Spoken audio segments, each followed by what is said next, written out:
ዘጠኝ ጊዜ አግብቶ የፈታ ሰው ነው አብይ እኮ እናውቀዋለን እኛ ጠንቅቀን እንደዚህ አባት እንኳን እንደነበር ለምን ለኢትዮጵያ ህዝብ አትናገርም? ጠቅላይ ሚኒስትር አብይን የሚተካው ማን ነው? ይህንን ያለችው በረከት ገበሬዋ ናት። እግዚአብሔር ለኢትዮጵያ ሲል ከኔ እድሜ ቀንሶ ይስጥ ብላለች። ቀንደኛ የመንግስት ደጋፊ እንደሆነች የሚነገርላት በረከት ገበሬዋ በመንግስት ኃይሎች በቁጥጥር ስር ውላለች። በረከት ገበሬዋ በመባል የምትታወቀው ባለሀብት ለእስር ያዳረጋት በርካታ ወንጀሎችን መፈጸሟ ተነግሯል። ከእድሜዋ ቀንሳ ለመስጠት እንኳን የወሰነችለት ስርዓት እድሜዋን የፈለገው አይመስልም። ከሐዋሳ እስከ አርሲ፣ ከአርሲ እስከ ከወላይታ እስከ አዲስ አበባ ድረስ ያለው የበረከት ገበሬዋ ሰንሰለት ምን ይመስላል የሚለው ተደርሶበታል። በዝርዝር እናደርሳችኋለን። በኢንቨስትመንት ስም የምትፈጽማቸው አስነዋሪ እንዲሁም ህዝብንና መንግስትን የሚጎዱ ወንጀሎቿ እንዳይታወቅባት ከከፍተኛ ባለስልጣናት ጋር የምትሞዳሞደዋ በረከት አሁን የተደረሰባት ይመስላል። ለመሆኑ እነዚህ ከበረከት ገበሬዋ ጋር የሚሞዳሞዱ ከፍተኛ ባለስልጣናት እነማን ናቸው? የደረስንበት ስላለ እናስመለከታችኋለን። በተገኘችበትና ባገኘችው መድረክ ሁሉ ስለዚህ መንግስትና ስለ ጠቅላዩ ውዳሴ ሳታቀርብ የማታልፈው በረከት አሁን ያ ሁሉ ውዳሴዋ ከንቱ ሆኖ ከርቸሌ ተወርውራለች። ከአንድ የውጭ ዜጋ ጋር በትዳር የተጣመረችው በረከት ገበሬዋ አብዛኛውን ጊዜ የሀብት ምንጯ ሲያጨቃጭቅ ይታያል። ለመሆኑ የበረከት የሀብት ምንጭ ምንድነው? ይህ የውጭ ዜጋ ባለቤቷ ወይስ ሌላ ያልተነገረ ምንጭ? መልስ አዘጋጅተናል። በረከት ገበሬዋ ከቀድሞ የሲዳማ ክልል ከፍተኛ ባለስልጣን ጋር የነበራት ግንኙነትን ጨምሮ ስለ በረከት ገበሬዋ ያልተሰሙ ሚስጥሮችን እናደርሳችኋለን። ከመጨረሻው በመቆየት በርካታ መረጃዎችን ያድምጡ። ለቻናሉ እንግዳ ከሆኑ ሰብስክራይብ በማድረግ ቤተሰብ ይሁኑ። ቪዲዮን ላይክ እና ሼር በማድረግ ጀምሩ እያልን በቀጥታ ወደ ዝርዝሩ እናልፋለን። እኚህ በምስሉ ላይ የምትመለከቷቸውና በረከት ገበሬዋ በሚል የሶሻል ሚዲያ ስም የሚታወቁት ግለሰብ ቅዳሜ ዕለት በጠዋት በቁጥጥር ስር መዋላቸው ተሰምቷል። በረከት ገበሬዋ በተለያዩ የኢንቨስትመንት ስራዎች የምትታወቅ ሲሆን ለበርካታ ጊዜ በስደት ከምትኖርበት ጠቅላይ ሚኒስትር አብይ አህመድ ወደ ስልጣን ከመጡ በኋላ ወደ ሀገር ቤት በመግባት የተለያዩ ስራዎችን በመስራት ትታወቃለች። ነገር ግን ከሰሞኑ በጸጥታ ኃይሎች በቁጥጥር ስር መዋሏ ተሰምቷል። ምንም እንኳን ከመታሰሩ አስቀድሞ ለገዢው መንግስት ባላት ከፍተኛ ድጋፍ የምትታወቅ ነበረች። በረከት ገበሬዋ ለመንግስት ባላት ቅርበት ልዩ ተጠቃሚ እንደሆነችም ይነገራል። ባለሀብቷ በረከት ያልገባችው የመንግስት ቢሮ የለም። በረከት ያልጨበጠችው ባለስልጣንም የለም። ይህ አቋሟ በበርካቶች ዘንድ ቢያስገርምም ልክ አሁን እንደሰማነው ግን ለእስር ትዳረጋለች ብሎ ማንም የገመተ ሰው አልነበረም። ባላት የገንዘብ አቅም ብቻ ተወዳዳሪ የሌላት በረከት ጨረታዎችን ያለ ተወዳዳሪ ብቻዋን ስታሸንፍ፣ ሰፋፊ መሬቶችን እንዲሁ በነፃ ስትሸለም ኖራለች። ፈረንጆቹ መኒ ፓወር የሚሉት የገንዘብ አቅም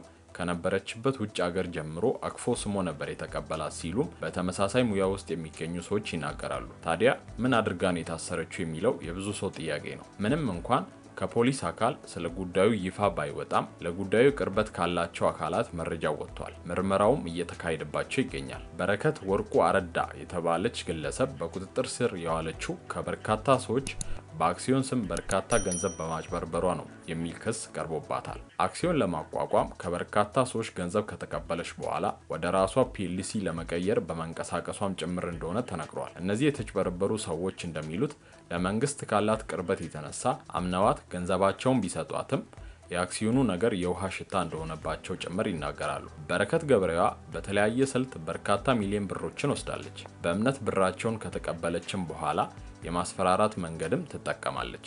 ካጭበረበሯችሁ በኋላ ደግሞ እንዳትጠይቁ ፍርሃት እንዲኖራችሁ እነዚህ ሰዎች አብረው ነው የሚሰሩትና ውልፍላለው ብትል ያጠናግሩሃል አይነት ሴንስ እንዲኖርህ ያደርጋሉ። ከዚህ በተጨማሪ በረከት ገበሬዋ የኦሮሚያ ኢንቨስትመንት ኮሚሽን አካባቢ ስታካሂድ የነበረችው ማምታታትና ግልጽ ያልሆኑ ነገሮች በቁጥጥር ስር እንድትውል አድርጓታል የሚሉ መረጃዎችም ወጥተዋል። ከፌዴራል ባለስልጣናት ጋር ፎቶ በመነሳት የፎቶ ፖለቲካን በመስራት በየክልሉ በመዞር ውድ የሆነውን የህዝብንና የመንግስትን ሀብት አመራሮችን በማታለል እንዲሁም በማምታታት እንደምትወስድ ትናገራለች። ለአብነትም ከአርሲና ከወላይታ ካሏት ሰፊ እርሻዎች በተጨማሪ በየዞኑ መረከቧም ተነግሯል። ከዚህ የክልል አመራሮችን ከማታለልና ከማምታታት ስራዋ በተጨማሪ ቢዝነሶቻቸው ላይ ከፍተኛ የሆነ ፒራሚድ ስኪም እየተገበሩ ከሚገኙና ሌሎች ኢንቨስተሮችን በማምታታት ከሚታወቁ ስካመሮች መካከል አንዷ መሆኗን የጉዳቱ ሰለባ የሆኑ የቢዝነስ ኦነሮች ይናገራሉ። ውድ ቤተሰቦቻችን ከዚህ በፊት በሰራንላችሁ ቪዲዮ ስለዚህ ፒራሚድ ስኪም ስለተባለ ቁማር በስፋት ዳሰን የነበረ ሲሆን ነገሩ ምን ያህል አንድን ሰው የማበልጸግ ጥቅም አልባ ቁማር መሆኑን እንደነ ብሬክስሩና ኢትኬር የመሳሰሉ ድርጅቶችን በመጥቀስ መስራቾቹ ከምንም ተነስተው መልቲ ሚሊዮነር ሲሆኑ በዚህ ሰንሰለት ተታለው ባዶ እጃቸውን የቀሩ በርካታ ወጣቶችን እንደማሳያ አቅርበናል። ቪዲዮን ያላያችሁ መለስ ብላችሁ እንድታደምጡት እንጋብዛችኋለን። ከዚህ ፒራሚድ ስኪም ማጭበርበር በተጨማሪ ከታላላቅ የመንግስት ባለስልጣናት ጋር ትውውቅ እንዳላት በማስመሰልና ሰዎችን በንግግር በማስመጥ ብዙ ሰዎችን የማይሆን ውል የኢንቨስትመንት ስምምነት ውስጥ አስገብታለች። ከተለያዩ የአገሪቱ ባለስልጣናት ጋር ፎቶ መነሳት ነው። ከዛን ማስወራት ነው አብሮ እንደሚሰሩ።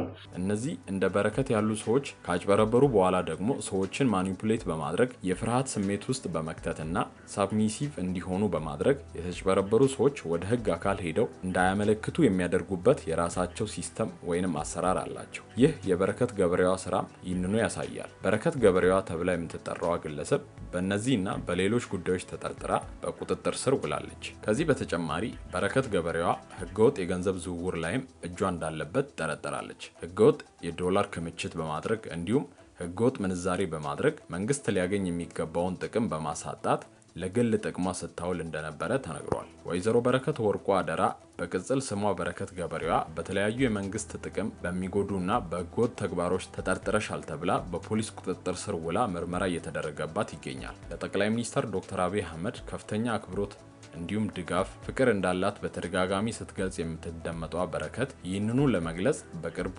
እግዚአብሔር ከኔ እድሜ ቀንሶ ይስጣቸው በሚል መልእክት ማስተላለፏና በዚህ ንግግሯ በበርካቶች ዘንድ ጥያቄ ተፈጥሮ እንደነበረ አይዘነጋም። ለመንግስት ስስ ልብ እንዳላት የሚነገርላት በረከት ገበሬዋ የእሷ ከእድሜ ተቀንሶ ይሰጥልኝ ጥያቄዋ ተቀባይነት ያገኘ አይመስልም። ከዚህ በተጨማሪ በ1000 ብር ይሸጥ የነበረውን ጠቅላይ ሚኒስትር አብይ አህመድ የጻፉትን የመደመር መጽሐፍ በሚሊዮን ብር በመግዛቷ የጊዜው አነጋጋሪ የነበረ ጉዳይ ነበር። በተገኘችበትና ባገኘችው መድረክ ሁሉ ስለዚህ መንግስትና ስለ ጠቅላዩ ውዳሴ ሳታቀርብ የማታልፈው በረከት አሁን ያ ሁሉ ውዳሴዋ ከንቱ ሆኖ ከርቸሌ ተወርውራለች። ከተለያዩ ባለስልጣናት ጋር ፎቶ በመነሳት የፎቶ ፖለቲካ የምትሰራው በረከት ከምትሰራቸው ስራዎች ይልቅ ይህን ነገር ለብዙ ነገር እንደመጠቀሚያነት እንደምታውለው ሶሻል ሚዲያዎቿን መመልከት ብቻ በራሱ በቂ ነው። ይህ በእንዲህ እንዳለ በቅርቡ በሙስና ተጠርጥረው የታሰሩት የሲዳማ ክልል ሰላምና ጸጥታ ቢሮ ኃላፊ ወንድሜን አስሮ እህት ብዙ ገንዘብ አላት ገንዘብ አምጣልኝ እያለ ብዙ ጊዜ አስሮታል። አሁን የሱ ተራ ነው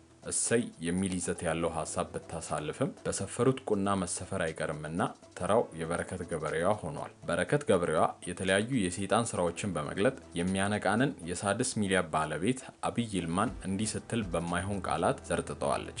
ምክንያቷ ደግሞ ለምን ስራዬን አጋለጥክብኝ ነው። የሆነው ሆኖ ሽንጧን ገትራ የተከራከረችለት ስርዓት አስሯታል። በበረከት ገበሬዋ ዙሪያ የሚወጡ አዳዲስ ነገሮች ካሉ በትኩሱ እንደምናደርሳችሁ ቃል እየገባን የዛሬውን ቪዲዮ እዚህ ጋር እናበቃለን። በቀጣይ እስክንገናኝ በሰላም ቆዩ።